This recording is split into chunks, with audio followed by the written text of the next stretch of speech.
बिहार में बसे सिवान जिले की, जहाँ के लोग खुशी खुशी रहते थे और खेतों में काम करते थे। गांव की सुबह बड़ी सुहानी होती थी।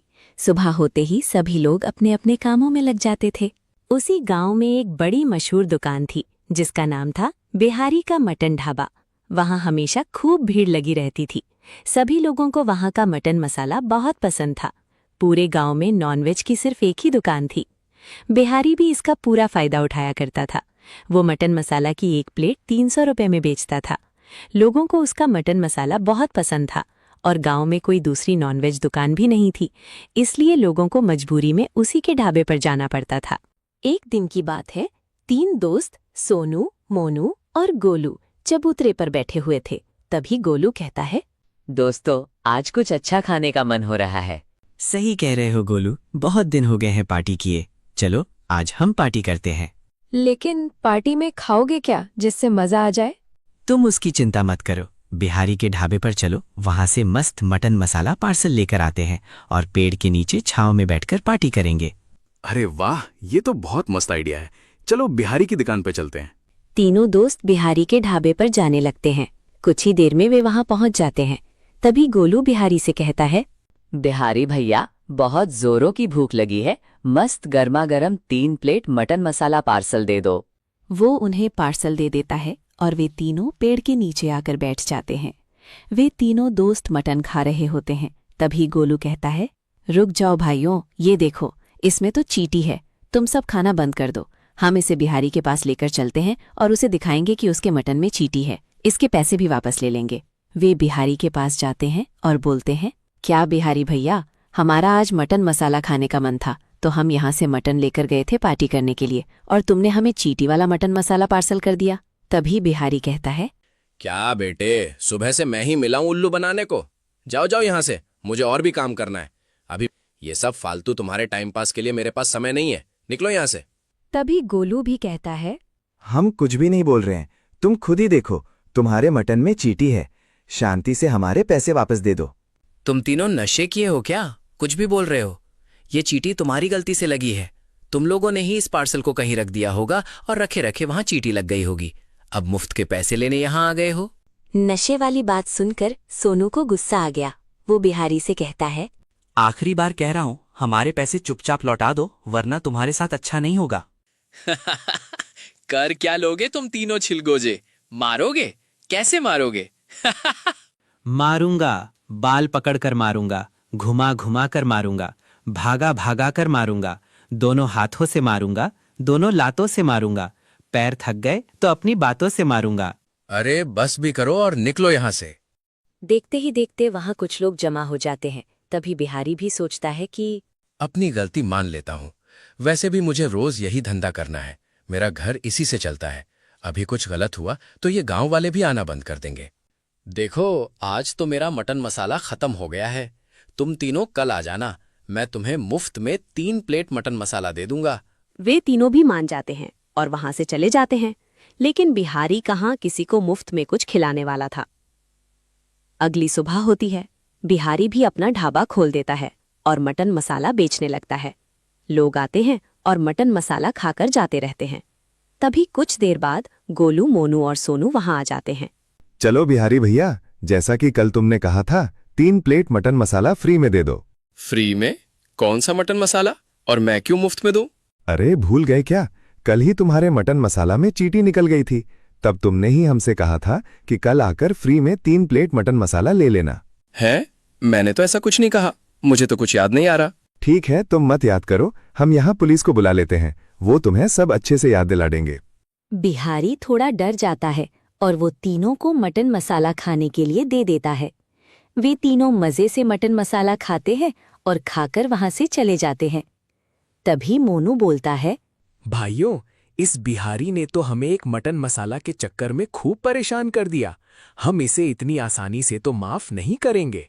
तभी सोनू और गोलू भी बोलते हैं, बिल्कुल सही कहा, हम इसे इतनी आसानी से माफ नहीं करेंगे। लेकिन हम करेंगे क्या? अभी फिलहाल घर चलते हैं, बाद में देखते हैं कि इसका क्या करना है। वे लोग अपने अपने घर पहुंच जाते हैं। तभी गोलू के माँ बाप बोलते हैं, लो आ गया घूमकर। सुबह निकलता है और शाम को घर आता है। कुछ काम तो करना नहीं है, बस पैसे उड़ाने हैं। बाप तो कमा ही रहा है, इसलिए मजे करता हूँ। बेटा, जब तक मैं हूं तब तक तेरे पास पैसे हैं, बाद में देखता हूं तू क्या करेगा। अरे पिताजी, आप ऐसा मत बोलिए। मैं जल्दी ही कोई काम ढूंढ लूंगा और आपको पैसे कमा कर देने लगूंगा। देखता हूं बेटा, जब तक मैं हूं तब तक तू पैसे कमा भी पाता है या नहीं। तेरे दोस्तों में सिर्फ तू ही है जो कोई काम नहीं करता। मोनू के पापा की राशन की दुकान है, मोनू रोज उनकी दुकान पर मदद करता है। सोनू के पापा की भी चाय की दुकान है, सोनू भी उनकी खूब मदद करता है। ये सब सुनकर गोलू को बहुत बुरा लगता है और वो उदास मन से बिस्तर पर बैठकर सोचने लगता है। ऐसे ही सुबह होती है और हमें गोलू का घर दिखता है, जहां उसके माता पिता सोए हुए थे, लेकिन गोलू वहां पर नहीं था। थोड़ी देर में वे दोनों उठ जाते हैं और देखते हैं कि गोलू तो घर पर है ही नहीं। तभी गोलू की मम्मी कहती हैं, ये लड़का तो पूरी तरह हाथ से ही निकल गया है। सुबह होते ही अपने दोस्तों के साथ घूमने निकल गया। और क्या काम है तुम्हारे राजा बेटे के पास इसके सिवा? तभी गोलू के घर के बाहर सोनू और मोनू आते हैं और वहां खड़े होकर आवाज देते हैं, अरे गोलू, जल्दी बाहर आ, चलते हैं किसी मस्त जगह पर घूमने। तभी गोलू के माँ बाप घर के बाहर आते हैं और उनसे कहते हैं, अरे बेटा, गोलू तो सुबह से ही घर पर नहीं है, हमें लगा वो तुम्हारे साथ ही कहीं घूमने निकल गया होगा। नहीं, हमारी तो उससे सुबह से मुलाकात ही नहीं हुई, इसीलिए हम उससे लेने यहाँ आ गए। तभी गोलू की मम्मी भी टेंशन में आ जाती हैं और कहती हैं, बेचारा मेरा बेटा गोलू पता नहीं किस हाल में होगा और कहाँ भटक रहा होगा। ये सब आपका ही किया धरा है। आपने उसे कल इतना कुछ कहा, इसलिए वो आज घर से ही चला गया। अरे भाग्यवान, तुम चिंता मत करो, अपना गोलू समझदार है, उसे ये सब समझ आता है कि मैं ये सब उसके भले के लिए ही कहता हूँ। तभी दोनों दोस्त भी कहते हैं, चाचा और चाची, आप दोनों चिंता मत कीजिए, हम दोनों गोलू को ढूंढ लेंगे, वो यहीं कहीं घूम रहा होगा। वे लोग ये कहकर वहां से चले जाते हैं। वे दोनों गांव की हर जगह गोलू को ढूंढते हैं। वे लोगों से भी पूछताछ करते हैं, लेकिन उन्हें गोलू का कोई भी पता नहीं मिलता। आखिरकार वे थक जाते हैं। तभी सोनू कहता है, चल भाई मोनू, मेरे चाय की दुकान पर चलते हैं, वहां बैठकर एक एक कप चाय पियेंगे तो थकान भी दूर हो जाएगी। फिर कहीं दिमाग लगाते हैं और गोलू को ढूंढते हैं।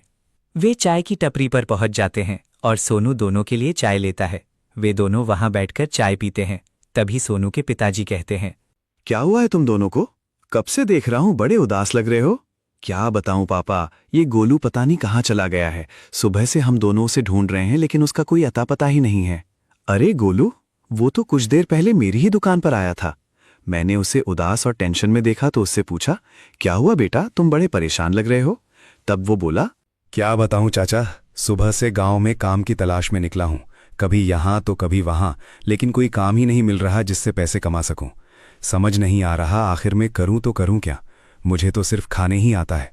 तभी मैंने उससे कहा कि अगर खाने आता है तो कुछ बनाना ही सीख ले और उसी का ठेला लगा लेना। तभी वो कहता है, अरे चाचा, मैं क्या ही बनाऊंगा, मुझे तो सिर्फ दाल चावल और मैगी ही बनानी आती है। अरे तुम्हें इतना तो आता है, मेरे बेटे सोनू को तो चाय के सिवा कुछ भी नहीं आता। देखो बेटा, मेरे पास एक सुझाव है। गांव में सिर्फ एक ही नॉनवेज की दुकान है, बिहारी का मटन ढाबा। तुमने तो देखा ही है कि वो कितना लालची है, अपनी एक थाली 300 रुपए की बेचता है और लोगों का कितना फायदा उठाता है। मेरे जो पिताजी थे वे पहले कढ़ाई चिकन बेचते थे और उनकी दुकान पर काफ़ी भीड़ लगी रहती थी। उनके हाथों का स्वाद मुझे आज भी याद है। जब हम शहर से गांव आए तो मेरे पिताजी की तबीयत काफ़ी खराब हो गई। उनके इलाज में बहुत पैसे लगे, लेकिन फिर भी वे चल बसे। मेरे पास और कोई उपाय नहीं था, इसलिए मैंने चाय बेचना शुरू किया। उसी की मदद से आज मेरी ये दुकान है और मेरा घर चल रहा है। देखो, मुझे कढ़ाई चिकन बनाना आता है, मैं तुम्हें वो बनाना सिखा दूंगा और तुम गाँव में उसका ही ठेला लगा देना। बिहारी के टक्कर में कोई तो आएगा। फिर वो बाजार से चिकन लाया और उसे अपने घर लेकर गया। वहां मैंने उसे कढ़ाई चिकन बनाना सिखाया। अभी तक तो वो अपने घर पहुंच गया होगा। तभी मोनू और सोनू भी गोलू के घर जाने लगते हैं। वे वहां पहुंचते हैं और देखते हैं कि गोलू ने अपने माता पिता को सारी बातें बता दी हैं। तभी गोलू की नजर अपने दोस्तों पर जाती है। वो उन्हें भी बुलाकर कहता है, अरे दोस्तों, आओ आओ, एकदम सही समय पर आए हो। मैंने आज कढ़ाई चिकन बनाना सीखा है, तुम भी चक्कर बताओ कैसा है। क्योंकि मुझे कोई काम नहीं मिल रहा था तो मैंने सोचा कि कुछ बनाना सीख लूं और उसका ठेला लगा दूं। इसीलिए मैंने ये सीख लिया है और अब कल से गांव में कढ़ाई चिकन का ठेला लगा दूंगा। वे सभी गोलू के हाथों की कढ़ाई चिकन खाने लगते हैं। खाकर सोनू गोलू से कहता है, अरे दोस्त, क्या ही मस्त कढ़ाई चिकन बनाया है, मजा ही आ गया। इसके सामने तो बिहारी का मटन मसाला भी कुछ नहीं है। हमारे तो मजे हो गए। जब भी कुछ खाने का मन होगा हम तुम्हारे पास आ जाएंगे। हाँ बिल्कुल दोस्तों। फिर उसके दोस्त भी वहां से चले जाते हैं। तभी गोलू के पापा उससे कहते हैं, देख बेटा, तू कल से कढ़ाई चिकन बेचने वाला है तो पूरी ईमानदारी से काम करना और जरूरतमंदों की मदद भी करना। मैं तो बस यही चाहता हूँ कि तेरा ठेला अच्छा चले और तू भी अच्छे से कमाए और जिंदगी जिए। बाकी कोई दिक्कत होगी तो मुझे बताना। हाँ पापा, बस एक दिक्कत है, मुझे कढ़ाई चिकन बेचने के लिए एक ठेला चाहिए था। बस इतनी सी दिक्कत, तू चिंता मत कर, मैं आज शाम को देखता हूँ कहीं से ठेला मिल जाए। शाम हो जाती है और गोलू के पापा एक आदमी के पास ठेले के लिए पहुंचते हैं और कहते हैं, अरे रसिया सेठ, एक काम था यार, कोई ठेला पड़ा है क्या आपके पास? मुझे खरीदना था। ठेला तो पड़ा है, लेकिन तुम उसका क्या करोगे? अरे वो मेरा बेटा है ना गोलू, वो कल से गांव में कढ़ाई चिकन का ठेला लगाने वाला है। बस ठेले की कमी थी, इसीलिए वही आपसे खरीदने आया हूँ। अरे वाह, ये तो अच्छी बात है। गोलू बेटा अब जिम्मेदारी ले रहा है। देखो, एक मस्त ठेला है मेरे पास, 2500 रुपए का है। ठीक है, आप मुझे वही ठेला दे दीजिए, ये रहे आपके पैसे। गोलू को उसका ठेला मिल जाता है और वो बहुत खुश होता है। अगली सुबह होती है, गोलू चिकन लेने नॉनवेज की दुकान पर पहुंच जाता है और रहमान भाई से कहता है, रहमान चाचा, 5 किलो ताज़ा ताज़ा चिकन दे दो। अब से रोज यहीं खरीदने आऊंगा, तो थोड़े सस्ते देना। मैं आज से अपना कढ़ाई चिकन बेचने का धंधा शुरू कर रहा हूँ। आप भी कभी फुर्सत में अपने परिवार के साथ जरूर आना। जरूर बेटा, चलो अच्छी बात है। वे गोलू को चिकन दे देते हैं और गोलू घर पहुंच जाता है। वो कढ़ाई चिकन बनाने लगता है। उसमें से बहुत अच्छी खुशबू आ रही थी। गोलू भी गांव में अपना कढ़ाई चिकन का ठेला लगा देता है और वो सिर्फ 150 रुपए में कढ़ाई चिकन बेच रहा था। वो जोर जोर से आवाज देकर लोगों को बुलाने लगता है और कहता है, आओ आओ भाई आओ, कढ़ाई चिकन गर्मा गर्म खाओ। एक बार जो स्वाद चख जाओगे, रोज मेरे ठेले पे दौड़े चले आओगे। ये सुनकर उसके ठेले पर कुछ लोग आते हैं और गोलू को बेचते देखकर कहते हैं, अरे वाह गोलू बेटे, तुमने भी काम शुरू कर दिया, और वो भी कढ़ाई चिकन का। और तुम तो सिर्फ 150 रुपए में कढ़ाई चिकन बेच रहे हो। चलो ये तो अच्छी बात है। गांव में दूसरी कोई नॉनवेज की दुकान नहीं थी, इसलिए हमें तो उस बिहारी के पास जाना पड़ता था। उसका मटन भी बहुत महंगा है, बस लोगों को लूटता ही रहता है। चलो हमें एक एक प्लेट खाने को दे दो, चख कर स्वाद देखा जाए। वो सभी को खाने के लिए दे देता है। वे लोग खाने लगते हैं और खाकर कहते हैं, ओए होए, मजा आ गया यार। तुमने तो सोनू के दादाजी के हाथ के कढ़ाई चिकन की याद दिला दी। बिल्कुल वैसा ही नरम नरम स्वाद जो मुंह में घुल जाए। हाँ, मैंने उनके बेटे से ही सीखा है। मुझे कोई काम नहीं मिल रहा था, तो मैं थक हार कर उनकी टपरी पर गया। तब उन्होंने मुझे ये आइडिया दिया और कढ़ाई चिकन बनाना भी सिखा दिया। अच्छा, तो तुम्हें रामपाल ने सिखाया है। तभी सोचूं कि इस कढ़ाई चिकन का स्वाद इतना जाना पहचाना क्यों लग रहा है। चलो अच्छी बात है, हमें कुछ पार्सल भी दे दो। गांव वालों को भी तो तुम्हारे स्वादिष्ट चिकन के बारे में बताना है। वो उन्हें पार्सल करके दे देता है और वे घर चले जाते हैं। ऐसे ही उसके ठेले पर लोग आने लगते हैं। धीरे धीरे भीड़ लगने लगती है और सभी लोगों को गोलू के हाथ का कढ़ाई चिकन बहुत पसंद आने लगता है। सभी खुशी खुशी खा रहे थे।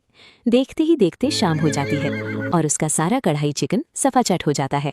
गोलू खुशी खुशी घर चला जाता है और अपने माता पिता से कहता है, माँ पापा, आज तो गजब हो गया। मैंने आज ही अपना ठेला लगाया और पहले ही दिन मेरी अच्छी बिक्री हुई। ये सुनकर अच्छा लगा बेटा। बस अब ऐसे ही रोज मेहनत करना और खूब तरक्की करना।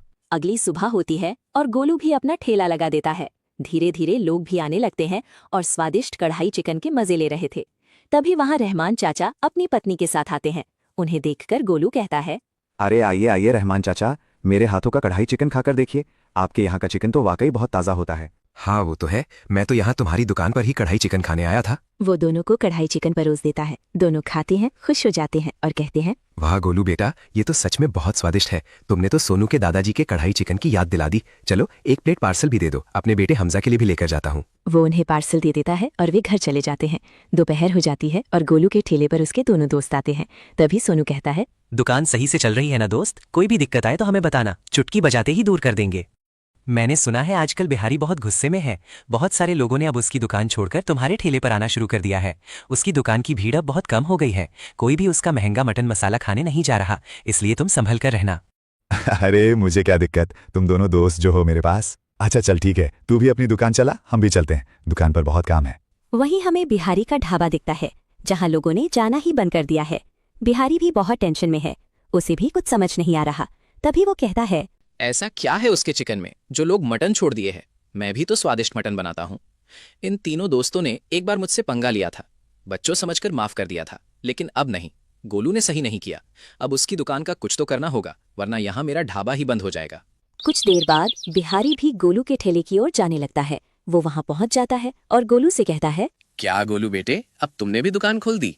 अब ज्यादा नाटक मत करो और चुपचाप अपनी दुकान बंद करो और यहाँ से निकलो। तेरी वजह से लोगों ने मेरी दुकान पे आना बंद कर दिया है और मुझे रोज नुकसान हो रहा है।